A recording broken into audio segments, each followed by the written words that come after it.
Tesler, and I'm a Hingham resident, and I'm the author of Bounders, which is a new middle grade science fiction adventure series from Simon & Schuster. Just came out on January 5th, and it's going to be at least a 3-book series, and really excited to be chatting with you today. Excellent. Can you tell us a little bit about how the launch has been going so far? How has the response been? So far, it's been terrific. I mean, especially within the Hingham community, I've been really excited for all the support I've gotten. The launch party itself at the Hingham Library, that was on January 7th, which was a huge success, great turnout. I'm happy that tons of kids were there, and additionally, I've had lots of support from the community. I have some scheduled events in the schools, and then beyond that, it seems like the book is off to a really strong start, at a wider scale. So I couldn't be happier. Excellent. So going back to kind of your start as a writer, have you always enjoyed writing? How has that kind of always been a part of your life? I have. I mean, I always was very interested in creative endeavors as a kid. I did a lot of musical theater and regular theater.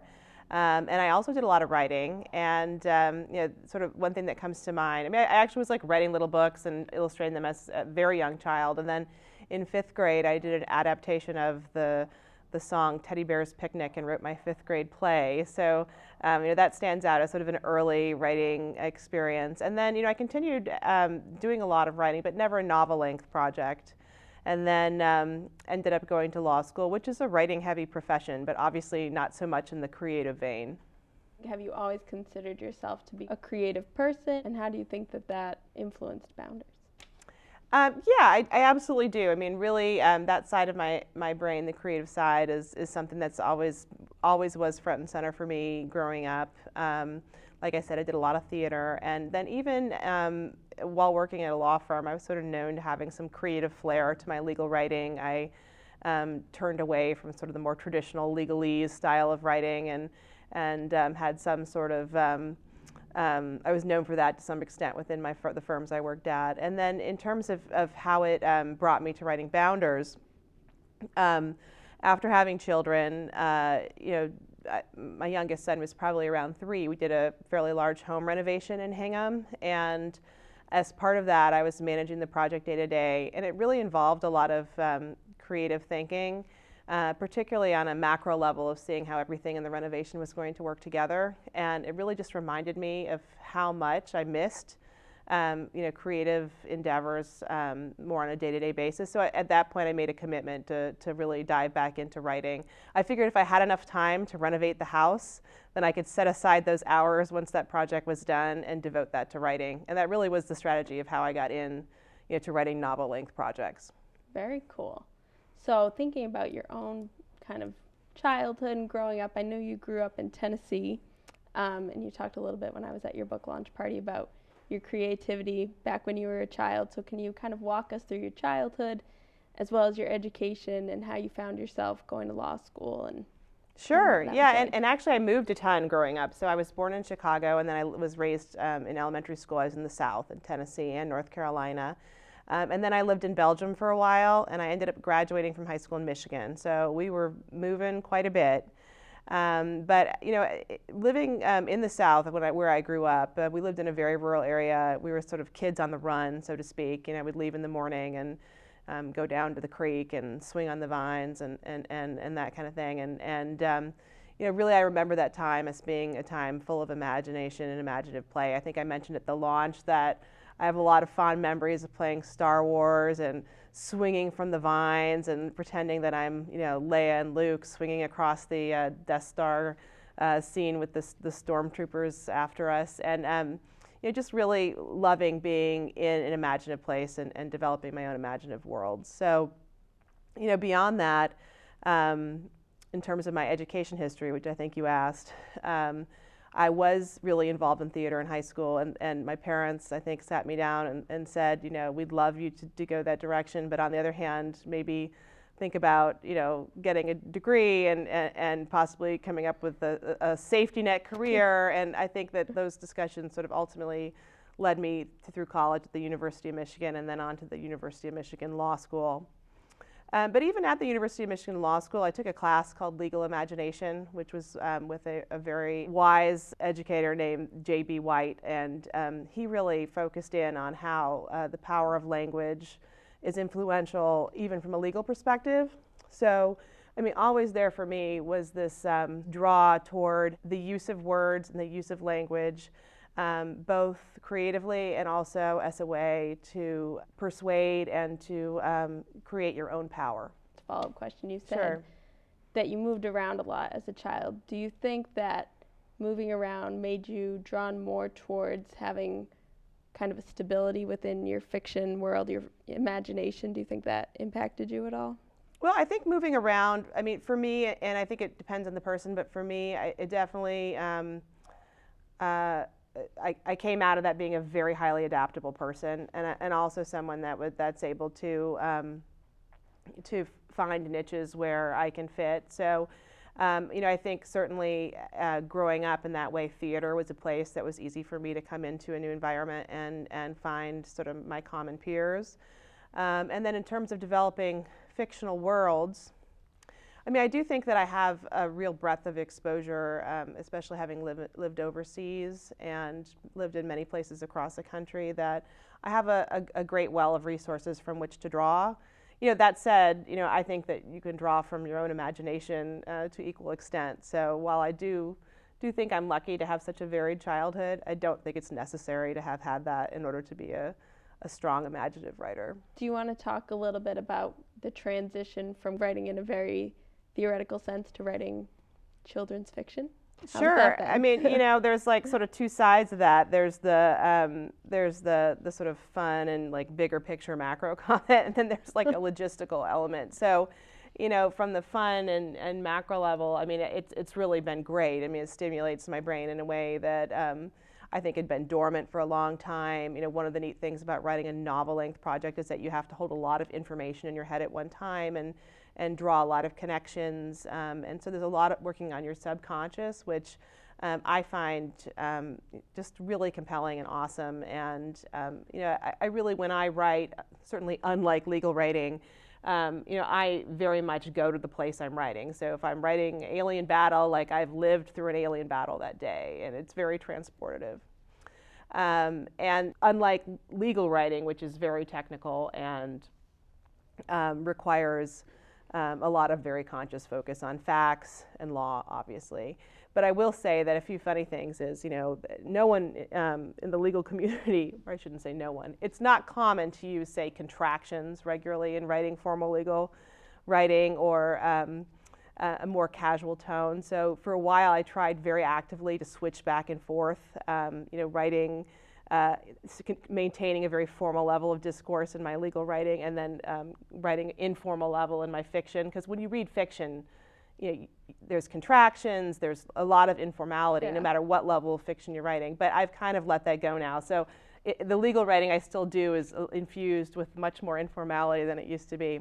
And then I'd say the hardest habit to break was in publishing. The standard is one space after a period, whereas still in the most areas of the legal community, you double space after a period. And that was a very hard habit to break. And I will say I'm very consistent now, only one space. So sorry if that offends anyone out there, but that's the standard, at least in publishing.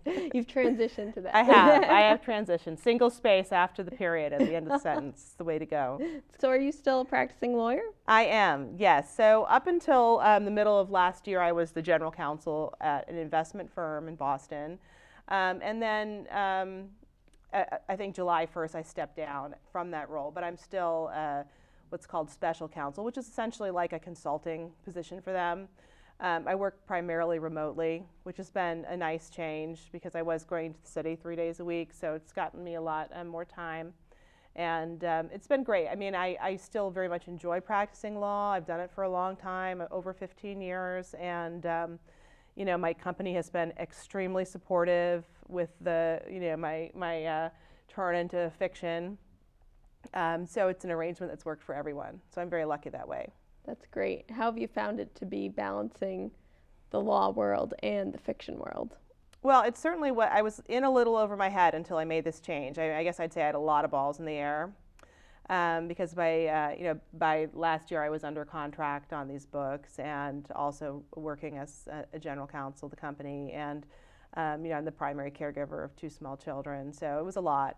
Now I think I'm finding my way into a better balance. I'm hopeful now that the book is released that at least in a few weeks, when some of the initial marketing and publicity push has settled down, that I'll find a new normal and really be able to focus on finding that balance.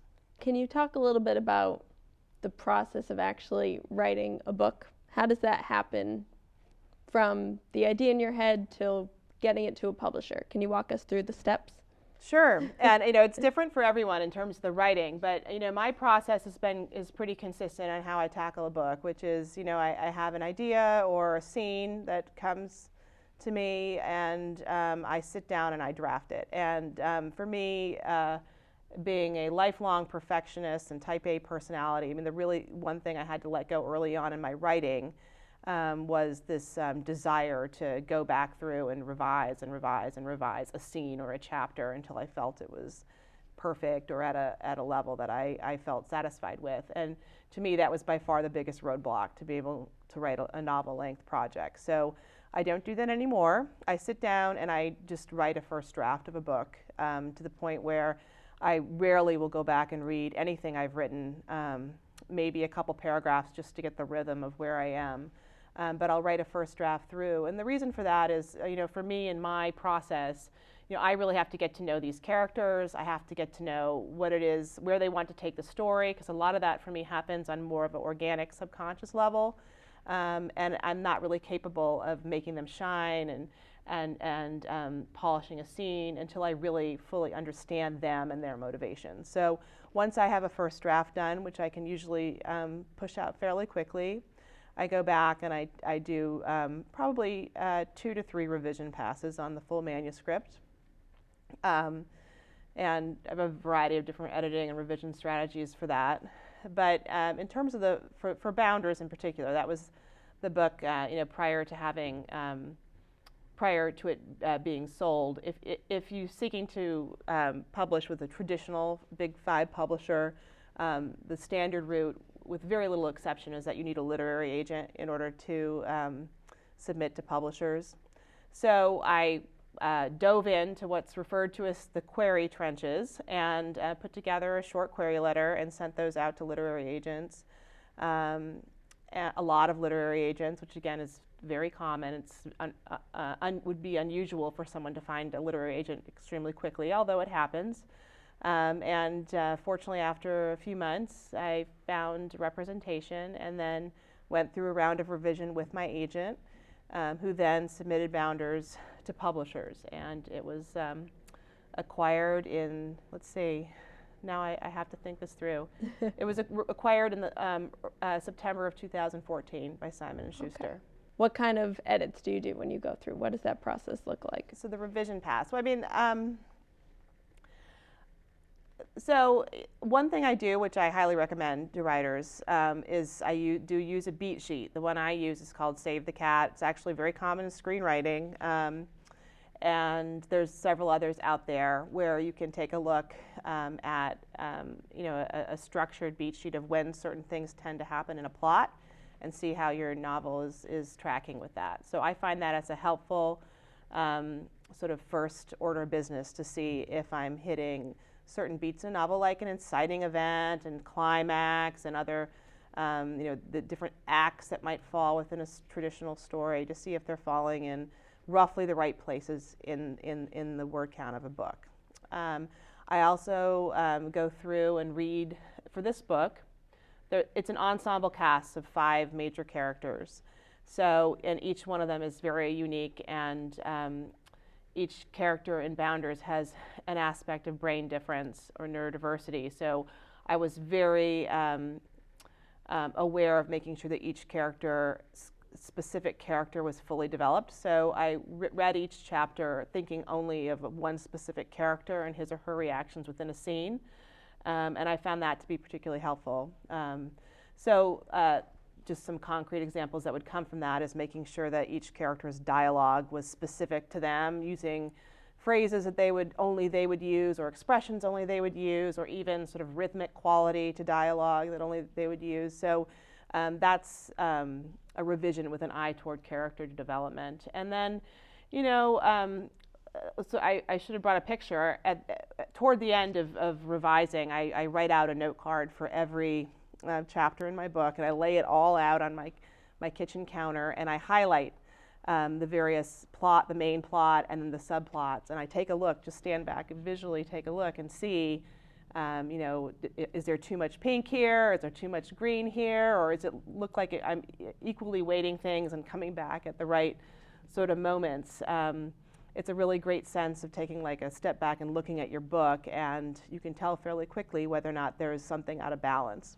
Then what happens after you get a publisher? What does that look like? Well, that's awesome. It's a good step. Right. I told this story, well, actually, I'm not sure if I told this story at my launch party, but I've mentioned it a few times leading up to the release of the book, which is I received an email from my agent saying that I had a 3-book offer from Simon & Schuster, and I was alone in my kitchen, and I dramatically fell to the floor screaming, and no one was there to see it. So then later when my kids got off the bus, I said, "You'll never believe it, I have this offer." And my younger son, Gabriel, was like, "No, I don't believe that you acted that way. I don't think you really fell to the floor." So then I reenacted it to them. From that point on, and I'm very fortunate, I'm working with Michael Struther at Simon & Schuster Aladdin. He's a terrific editor, and really he's coming out with editing some really awesome books this year alone, so I'm happy to be among them. He, within the first few weeks of Bounders being acquired, sent me a edit letter, which outlined what he would like to see changes made. And then it's really left up to me of how to incorporate the recommended changes. So I did a substantive revision pass and sent it back to him. And we had one more small round of substantive edits. And then after that, it goes through 2 additional edit rounds, a round of line edits, which is still substantive, but looked at by a number of people at the publisher. And then after that, copy edits, which is what they're really looking for, small grammatical or, inconsistencies within the document, checking to make sure you didn't have someone wearing a red shirt in the morning and a blue shirt in the evening, things along those lines. And then there's actually 2 additional rounds of maybe just one, but you go through a past pages round, which is after the book is already laid out in format of how it will be set out in the typeset, and another really just looking for these minor errors. Wow, So, it's a lot of steps. it's many steps, yes, and it takes a long time. In fact, my book from acquisition to sale was about 16 months, which is quite fast. Wow. But that just gives you a sense, like, that's a fast timeline. I mean, I know a number of authors that it's been 2 to 3 years from acquisition to publication. Wow. Having just thought back about the whole process and kind of described it, what does it make you feel to be at the end of that and have your product in front of you? How do you feel? Well, it's really exciting. I mean, it's sort of this notion of just running toward a target for so long, and then you finally arrived, and then there's, of course, life that, there's just like another target, that's sort of just the motion of life. But I've really tried very hard to sit with this moment and as a demarcation point and sort of let it settle in that this has happened. I mean, it was always, a real dream to be able to publish a book. So I'm thrilled that it's now arrived and that it's come out to such great reception. There's still a lot of work to be done, but I'm excited, and I'm thrilled to be able to share that with my family, with my kids who are in the target age range for the book. That's been really exciting, and then for the wider Hingham community has really come out to help me demarcate this moment. So I appreciate that very much. So thinking about Bounders in particular, how did you come about to find this story and decide to kind of grab this one and run with it? Well, the main sort of initial push for Bounders was my older son Nathan, who's now 11. He was, I think, in 2nd grade at the time that I started writing the book, and he had just really fallen in love with reading, and he was devouring, the Rick Riordan, Percy Jackson series, and of course Harry Potter, and a lot of the other speculative fiction series. And I'd tried my hand at some larger project prior, and knew how hard it was to be published. So what I really set out to do with Bounders is to write a story that, at least between him and I, we would have a great time in a great world. And that's really the initial kernel of motivation behind the story. That said, my favorite book of all time is A Wrinkle in Time. I've always been a sci-fi fan, and I wanted to tell a story about a group of kids that had their own strengths and challenges, but ultimately were just really awesome heroes. And that's how the world of Bounders was born. Can you tell us a little bit about the characters? I know you talked about brain difference. Can you kind of explain that to us and how you've incorporated that idea into Bounders? Yeah, sure. So just like to back up a minute, I mean, Bounders is about the first class cadets at the Earthbound Academy for quantum space travel. And quantum space travel, or bounding, means traveling through the galaxy in a split second. And these kids, these bounders, knew their whole life that they'd be going to the Space Academy because their brains are the best suited for quantum space travel.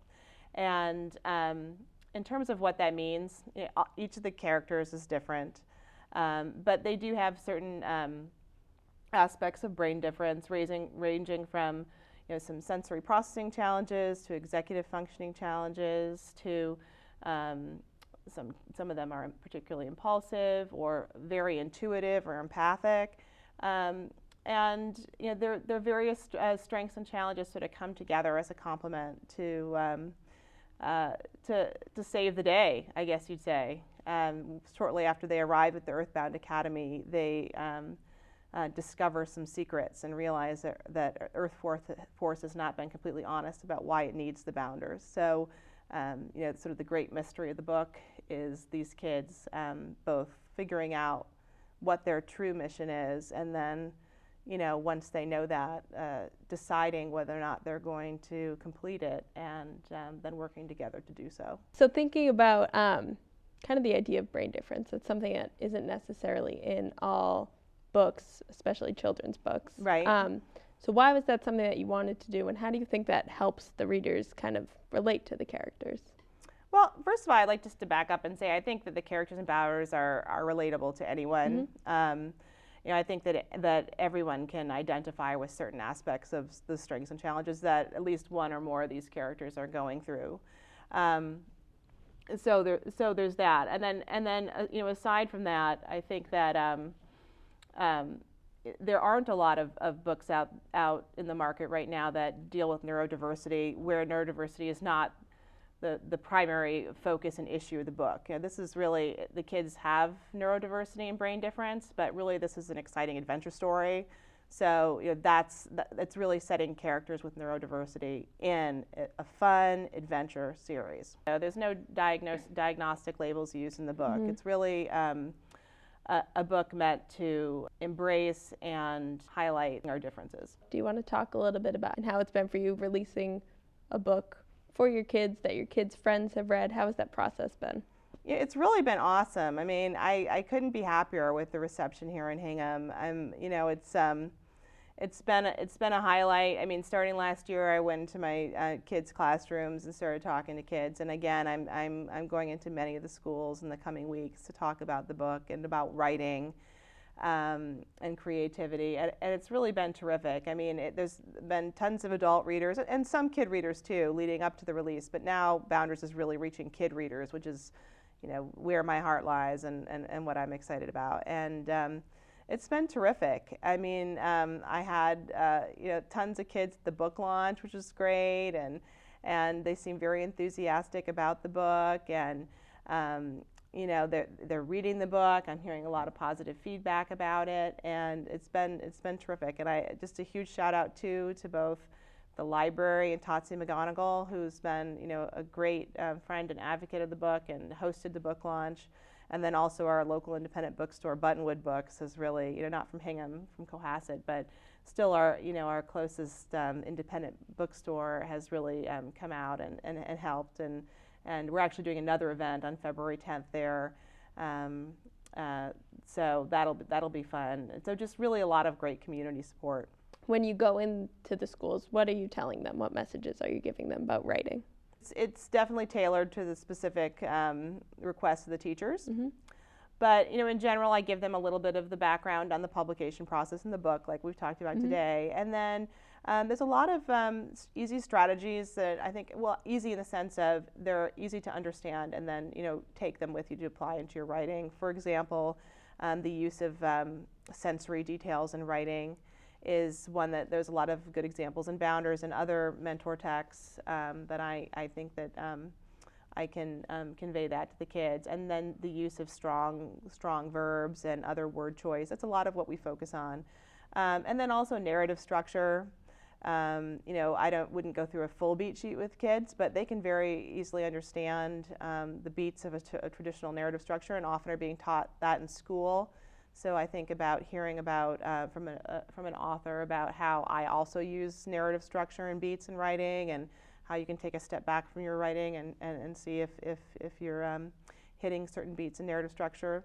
That's something that I think has really reached the kids. Going off of that, why do you think it's good for them to see a local author who has succeeded, had her book published? Why do you think it's good for you to go into the classroom and present that information to them? Well, I think it's always fun to meet an author, but I think beyond that, one message that I conveyed it at the launch party as well is the message of hard work and also even failure in trying to reach your goals. I really do think that kids are capable of many, many awesome things, but making the connection that usually those awesome things are as a result of hard work is a really important message, and one that I always convey when I go into the classrooms. And then, it's like it definitely is a marker of saying, hey, this is something creative, this is something that you can use a certain side of your brain for that maybe does tie into your schoolwork. But to see the end result from that, I think is pretty exciting for kids. Going off of that, I guess, what would be some advice that you would give to aspiring authors, both young and old? Well, one thing I say, and it's funny, not everyone agrees with this, but one thing I would say is finish projects that you start. I think that really the main hurdle between people that want to write a book and probably have a lot of aptitude at writing, and then people that have actually written and published a book, is the actual writing of a book. So that's really where the work is done. So sitting down and actually, like I said earlier on in the interview about not being a perfectionist and just pushing out a first draft. That's really always my number one advice. But then just getting through the work, and then also letting go of outcomes. So if you're really geared toward publishing a book, it may not be the first book that gets published. So getting your work done and then moving on, sort of letting it out in the world and starting something new, because it's that repetitive craft that really will hone your writing to a level and that will be published. And also there's a lot involving market timing and luck. So, you just can't account for those factors.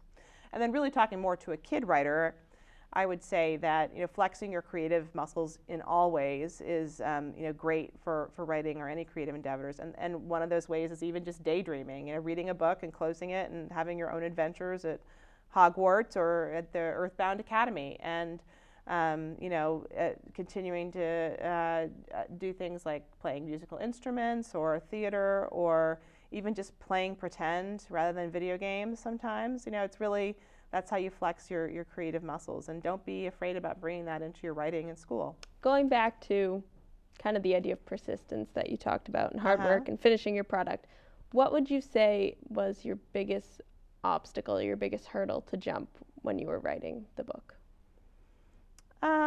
I think for me, which is probably not dissimilar from a lot of other parents, and particularly mothers, is that I really had to allow myself the time and be very guarded with that time. And that said, it's not like I would spend 5 hours a day writing. I wrote Bounders on the commuter boat. It was 30 minutes in and 30 minutes out, and maybe a couple hours in the evenings. So I made the time to do it, and to try to give yourself that guilt-free time.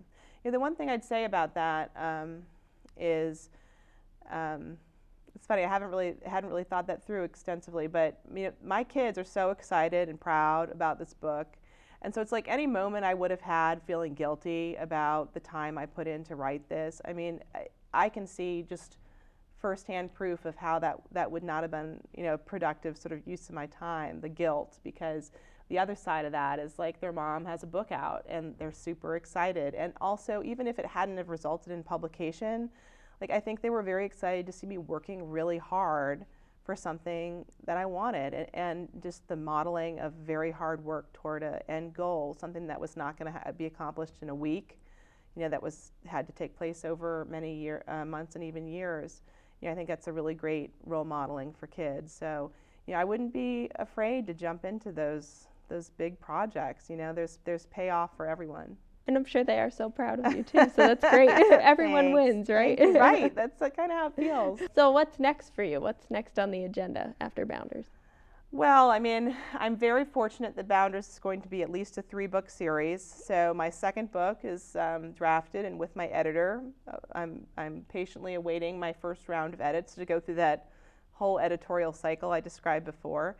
And then there'll be a third book, and it's unclear whether or not it'll go beyond that, but it'll be at least 3-book series. And then at the same time, I have a couple of ideas I'm noodling around in my head for other books. So we'll see. Stay tuned. If there's one takeaway from your experience of writing a novel, what would it be? I guess I would say, don't lose that feeling of being young at heart. I do feel for me personally that I had to work pretty hard to reclaim that I'd lost a lot of that youthful imagination and creative energy that I thought about so fondly from my youth. But I don't think it's necessary to lose. I think that you can hold on to it and keep it active, even if it's not. We hear a lot about following your passion, which I absolutely support following your passion, but it doesn't need to be the only thing you're doing. You can have another career direction, or be doing something to pay the bills and something on the side. You can keep that creativity as part of your life. And now that I have reclaimed it, I certainly won't be letting it go. Good. Well, your readers certainly hope you won't either. Thank you, Jenny. But do you have a favorite character in the book? I love all these characters. This is Jasper. He's the first person point of view character, so I spent a lot of time in Jasper's head. So I probably know him the best. But Mira is a really special character in the book, and she's of any character I've created, she may be the one that I'm most proud of. But I like all the characters, and one of the best things about finding kid readers is that surprisingly they all have different favorite characters. There's not a unanimous favorite in this book, which tells me that as a writer that I've done my job in terms of creating a strong ensemble cast, because definitely different characters appeal to different kids. Do you have anything else you'd like to add while we have you here? Well, Bounders, it's for sale now and widely available. I'd love you to read it and let me know what you think. That would be awesome. And if you feel so inclined, it always is helpful to have reviews on Amazon. That's what really helps debut authors in particular, not just me, but any author, debut author you're reading. That's what really helps sales. So thank you, and thank you to the whole Hingham community. It's really been a treat to feel so much support, holding me up as I'm walking this road. So thank you, and thank you, Jenny. Of course, thank you. We look forward to continuing to go on this journey with you. Thank you. It's been great. Thank you.